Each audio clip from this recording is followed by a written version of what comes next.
പപ്പയുടെ മിഠായി കുട്ടി വന്നാ എങ്ങനെ മനസ്സിലായി? പോടി കാന്താരി അവിടുന്ന്. വലിയ ഡോക്ടറായി പോലും വേറെ ആരെങ്കിലും എന്നെ വന്നിത്ര ധൈര്യമായിട്ട് പിടിക്കുക. പിന്നെ ഒരാളുള്ളത് കിടന്നു പോയില്ലേ?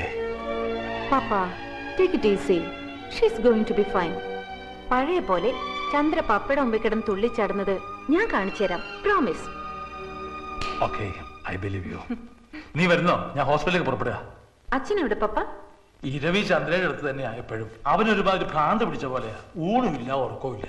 എന്നേക്കാ കൂടുതൽ വേവലാതിയാ അവന്. ചന്ദ്രയുടെ ഭർത്താവും അങ്ങനെ തന്നെയാണ് കേട്ടോ. 5 minutes. ഒരു quick wash and change. Papa ready ആകുമ്പോഴേക്കും ഞാനും ready. Okay. This is nothing. She's excellent. ഞാനും ഒരു പൊടി ഡോക്ടറല്ലേ, എനിക്കറിയില്ലേ. ഞാൻ ഇവിടുന്ന് പോവും മുമ്പ് ചന്ദ്രൻ നടന്നിരിക്കും. പിന്നെ ഞങ്ങളൊക്കെ കൂടെ ഉണ്ടെന്നുള്ള ധൈര്യം വേണം കേട്ടോ. എവിടെ എന്റെ ബ്രദറിൻലോ ആൽഫി ദ ഗ്രേറ്റ്? മോളെ, നീ അവനെ കണ്ടിട്ടുണ്ടാ? എനിക്കറിയില്ലേ എങ്ങനെയാളെന്ന്. അതെങ്ങനെ? ഞങ്ങള് തമ്മില് കൊറേ കിന്നാരം പറഞ്ഞിട്ടുള്ളതല്ലേ ഫോണില്. അത്രേ ഉള്ളൂ.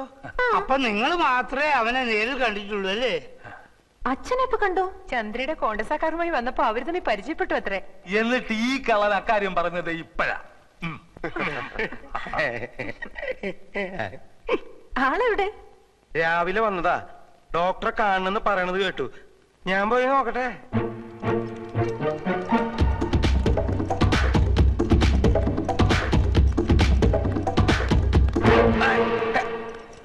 എന്റെ അമ്മേ, തൽക്കാലം രക്ഷപ്പെട്ടു. അവളെ ആളെ കണ്ടിട്ടില്ല. ബാക്കി ഞാൻ നോക്കിക്കോളാം. താനൊന്ന് നിന്ന് തന്നാ മതി. വാടോ, നിന്ന് തന്നാ മതി. ആ, എത്തില്ലോ.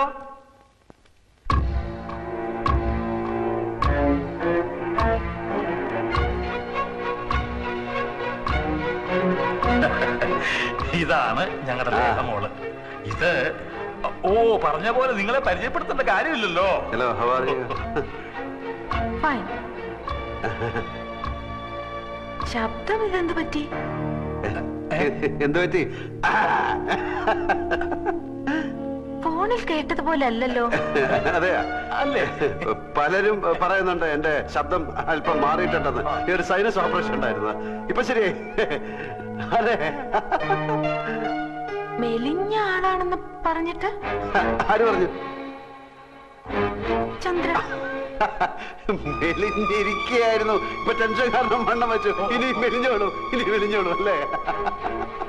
ചന്ദ്ര പറഞ്ഞു കേട്ടപ്പം ഞാൻ വിചാരിച്ചു നല്ല ഹൈറ്റുള്ള ആളാവുന്നു.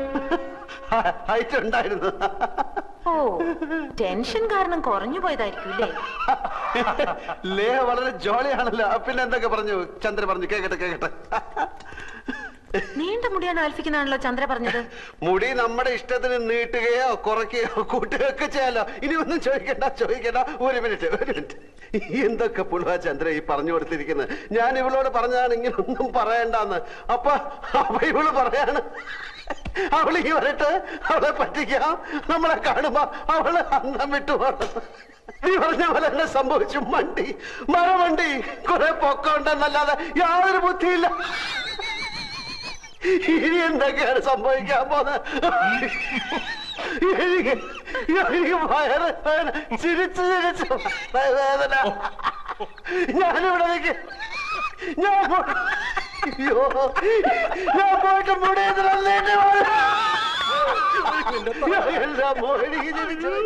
ഇന്നലെ ഒരു തമാശ ഞാൻ കേട്ടു.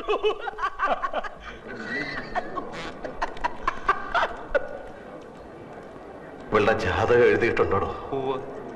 തന്റെ അവസാനം ഇവള് കാരണമാണെന്ന് അത് എഴുതിയിട്ടുണ്ടോ? എഴുതിയിട്ടുണ്ടാവും. താനെടുത്ത് വെച്ചൊന്ന് വായിച്ചു നോക്ക്. എന്തിനാടോ ഇങ്ങനെയുള്ളതിനൊക്കെ ഉണ്ടാക്കുന്നത്?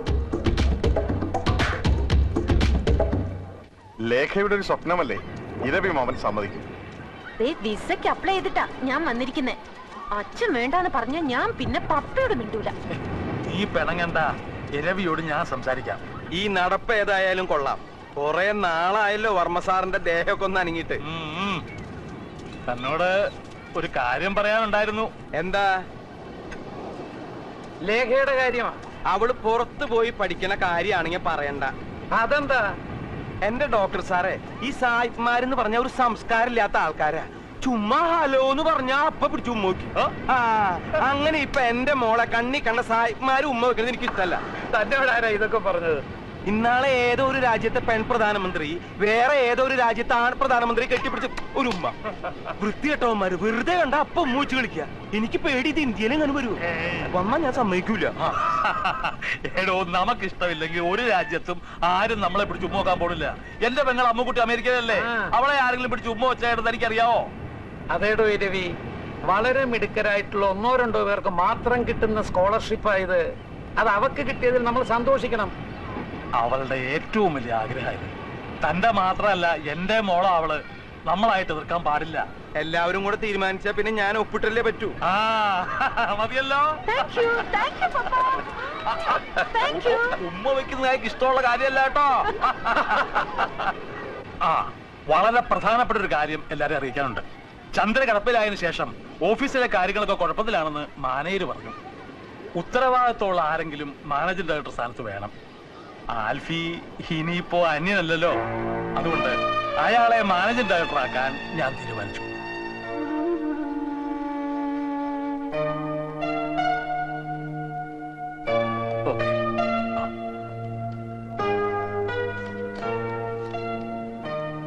വേറെ ആരെയുമല്ല, എന്റെ മകളുടെ ഭർത്താവിനെ തന്നെയാണ് ഞാൻ ബിസിനസ് കാര്യങ്ങൾ വിശ്വസിച്ചേൽപ്പിക്കുന്നത്. വേറെ ആരെയാ ഞാൻ വിശ്വസിക്കേണ്ടത്?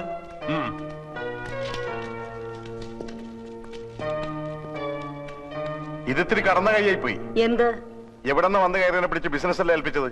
മറ്റാരും അല്ലല്ലോ, ചന്ദ്രയുടെ ഭർത്താവല്ലേ എന്ന് പറയുന്നല്ലേ ഉള്ളൂ, തെളിവൊന്നുമില്ലല്ലോ. ഇരവി കണ്ടതല്ലേ?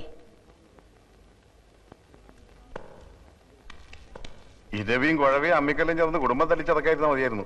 ഓഫീസിലിരുന്ന് അവിടുത്തെ കാര്യങ്ങളൊക്കെ നോക്കാൻ അധികാരം കൊടുത്തു എന്നല്ലാതെ തൊത്തൊന്നും എഴുതി കൊടുത്തില്ലല്ലോ. ഇതെങ്ങാനും ചത്തുപോയാ ഉള്ളതെല്ലാം വാരിക്കൊണ്ട് അവൻ പോവും. വെറുതെ അതും ഇതും പറയാതെ അവളെല്ലാം കണ്ടോണ്ടും കേട്ടോണ്ടും കിടക്കുക. ചന്ദ്ര കേക്കട്ടെ, ഉള്ളതല്ലേ പറയുന്നത്. എനിക്ക് അവനെ കണ്ടിട്ട് തീരെ പിടിക്കുന്നില്ല. നിന്റെ പോലീസ് കണ്ണ, അതിന്റെ കുഴപ്പാ. ഒന്നും ഞാൻ പറയാം, കാര്യങ്ങൾക്കെല്ലാം വ്യക്തമായ ഒരു തീരുമാനം ഉണ്ടാകാതെ നമ്മൾ ആരും ഇവിടുന്ന് പോകുന്നില്ല. വിരലടയാളം മതിയോ? കയ്യൊപ്പ് വേണ്ടേ? ഇടോ, കൈകൊണ്ട് ഒപ്പിടാൻ വയ്യാത്തത് കൊണ്ടാണ് വിരലടയാളം എടുത്തത്. ആൽഫിയെ മാനേജിംഗ് ഡയറക്ടറായി അപ്പോയിന്റ് ചെയ്തുകൊണ്ടുള്ള അവളുടെ ഓർഡറാണിത്. ഇത് ഇന്ന് തന്നെ ഓഫീസിൽ കൊടുക്കണം. കോപ്പി എടുത്ത് എല്ലാ ബാങ്കുകൾക്കും അയച്ചു കൊടുക്കണം. പിടിക്കേ. ഇരവിക്കെന്താ ഒരഭിപ്രായ വ്യത്യാസമുള്ളത് പോലെ? ഇനി ഞാനൊരു സത്യം തുറന്നു പറയട്ടെ. ഈ തീരുമാനം എന്താ? അപ്പൊ നാളെ തന്നെ ആൽഫി ഓഫീസ് ജോയിൻ ചെയ്യണം. നാളെ പിന്നെ എതിർത്തൊന്നും പറയരുത്. നിങ്ങളുടെ കാര്യത്തിൽ ആദ്യമായിട്ട് ഞാൻ എടുക്കുന്ന തീരുമാനമാണിത്. ഇപ്പൊ തന്നെ വിളിച്ചു പറഞ്ഞേക്കാം ഓഫീസിലേക്ക്. എന്റെ പേഴ്സ് എടുക്കാൻ മറന്നുപോയി. എനിക്കൊരു 1000 റുപ്പീസ് വേണമല്ലോ. അത് നീ നിന്റെ വീട്ടിൽ പോയി എടുത്താൽ മതി. കോണ്ടസയുടെ കീ എടുക്കാൻ ഞാൻ മറന്നുപോയി. എന്താടാ മരപ്പട്ടി നോക്കി നിൽക്കണേ? 1000 രൂപ എടുത്ത് ഇയാളുടെ അണ്ണാക്കിലേക്ക് തിരികെ. അല്ല, ഇതിപ്പോ ഏത് കണക്കിലെഴുതുന്നത്? എന്റെ അമ്മൂമ്മയുടെ 16 അടിയന്തരം നടത്തി എന്നുള്ള കണക്കിലങ്ങടെ എഴുതിയാ മതി. എനിക്ക് വയ്യ, ഞാൻ മരിക്കാൻ പോവാ. അല്ല, ഈ കോണ്ടസ എന്ന് പറഞ്ഞ കാറല്ല? കാറല്ലടാ. Silence please. അങ്ങനെ ഒരു കാർ ഉണ്ട്. ഒരു 500 റുപ്പീസ് കൊടുങ്ങി. അപ്പൊ 1500. കണക്കെല്ലാം കണക്ക് പോലെ ഇരിക്കണം. ഹലോ, മാനേജരല്ലേ? ഞാൻ വർമ്മയാണ്. നാളെ എന്റെ മരുമകൻ MD ആയിട്ട് ചാർജ് എടുക്കാൻ വരുന്നുണ്ട്. ആൽഫ്രഡ് ഫെർണാണ്ടസ് എന്നാണ് പേര്. ആൽഫി എന്ന് വിളിക്കും. അയാൾക്ക് ബിസിനസ് വലിയ പരിചയമുള്ള ആളല്ല. എല്ലാം വിശദമായിട്ട് പറഞ്ഞു കൊടുക്കണം. You must treat him well. ആളറിയോ? എനിക്കറിയില്ല. ആൽഫ്രഡ് ഫെർണാണ്ടസ് എന്നാണ് പേര്. ആൽഫി എന്ന് വിളിക്കും. 10:30 എത്തുന്നാണല്ലോ മുതലാളി പറഞ്ഞത്.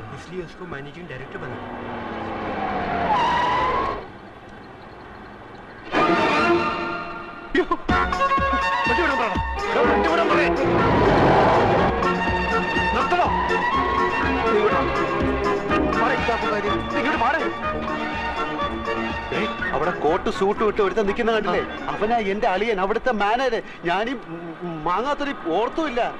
MD എന്നും പറഞ്ഞ് ഞാനിപ്പോ അവിടെ കയറി ചെന്നാൽ അതോടെ തീരും ഇവിടുത്തെ ചുറ്റിക്കളി. വൈകുന്നേരം വരെ വെള്ളം കൂടിയിട്ട് വൈകിട്ട് കലവിട്ട് ഉടക്കണോടാ. അപ്പൊ പിന്നെ എന്ത് ചെയ്യും? ആൽഫി എന്ന് പറഞ്ഞു ഒരുത്തൻ അവന്മാര് കണ്ടിട്ടില്ല. അതുകൊണ്ട് നീ ആ വേഷം കെട്ടിയാ മതി. അയ്യോ, അവന്മാരെ കണ്ടുപിടിച്ചില്ല.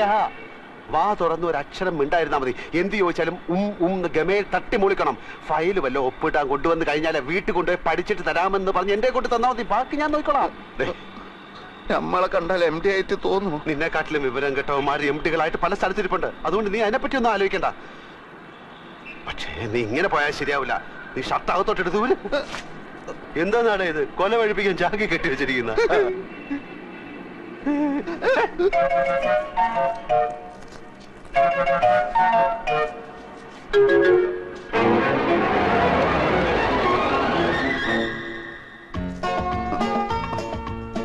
ഇതാണോ ആള്? ചോദിച്ചു നോക്ക്. മിസ്റ്റർ ആൽഫ്രഡ് ഫെർണാണ്ടസ് ആണ്.